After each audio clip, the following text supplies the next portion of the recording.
Welcome to Garden of Glory.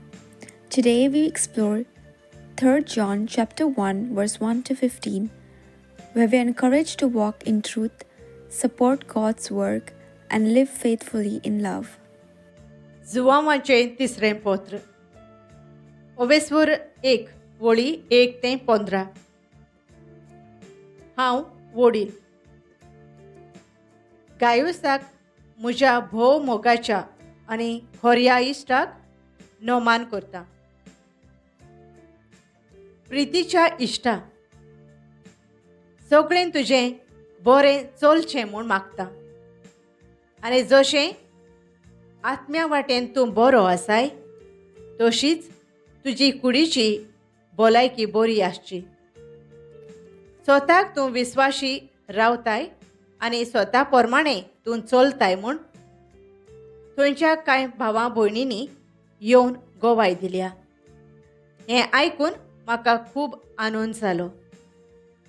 म्हजीं भुरगीं स्वता प्रमाणें चलतात म्हूण आयकून हांव इतलो संतोशी जाता की म्हाका येदो व्हड संतोश दितली दुसरी कसलीच खबर ना. गायुसाची वाखाणणी. प्रितीच्या इश्टा, हे भाव भायल्या गांवचे जावनूय तूं तांचे पासत घास घेताय म्हणल्यार हें तुजें विस्वाशीपणाचें काम. आखे पवित्र सभेक ते तुज्या प्रिती मोगाची गोवाय दितात. देवाक मानता ते भाशेन तांकां वाटेक गरज तें दिशी जाल्यार बरें करतलोय. ते वाटेक लागले फकत नांवां खातीर आनी आमच्या भावार्थाची न्हय, त्या मनशां कडसून ते कांयच घेनात. असल्या मनशांक बरे भाशेन घेवंक आनी स्वता पासत ते वावर करतात तांतूं आमकां सहकार दिवंक आमचो कायदो.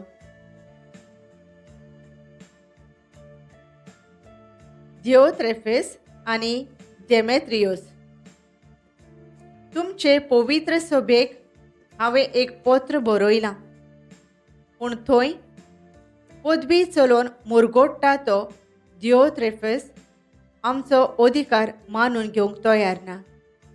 देखून हांव येयन जाल्यार तो कसो चलता ताचो सगळ्यांक उगडास करतलो आनी आमच्यो तो कश्यो चाडयो करता आनी आमचेर कसलीं बोगलांडां घालता तेंय भायर काडटलो.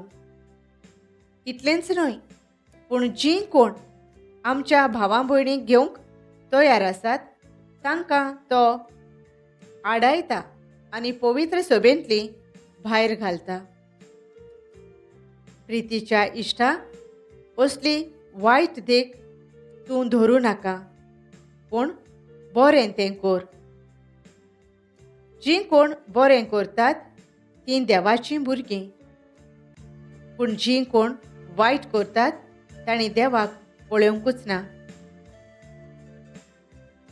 देमेत्रियास विशीं सगळें बरें सांगून गोवाय दितात आनी खुद सोत गोवाय दिता. आमी ताचे विशीं गोवाय दिता आनी आमची गोवायकी खरी म्हूण तूं जाणय. निमाणीं उतरां. आनिकूय जायत्यो वस्तू तुका सांगपाच्यो आसल्यो, पूण शाळेन आनी लिखणेन सांगूंक म्हाका खुशी ना. खरेंच म्हणल्यार रोखडोच हांव तुका पळोवंक पावतलों म्हूण रावतां आनी तेन्ना तोंडा तोंडी आमी उलयतल्यो. शांती तुका. तुजे इश्ट आनी इश्टिणी तुका नोमान करतात. आमच्या भावां भयणींक एक एकल्याचें नांव घेवन विचारलां म्हूण सांग. The letter closes with warmth and relational depth. John longs to speak face to face, reminding us that Christian faith is meant to be lived in community. Truth, love, and faithfulness flourish when believers encourage one another personally. Let us pray. Father, help us walk faithfully in your truth and live it out through love and generosity. Give us humble hearts that support your work and encourage others in their faith. Shape our lives so they reflect integrity, kindness, and devotion to you. Amen. Thank you for joining us on the Garden of Glory. If this message blessed you, please like, share, and subscribe. Dear Baren Koro.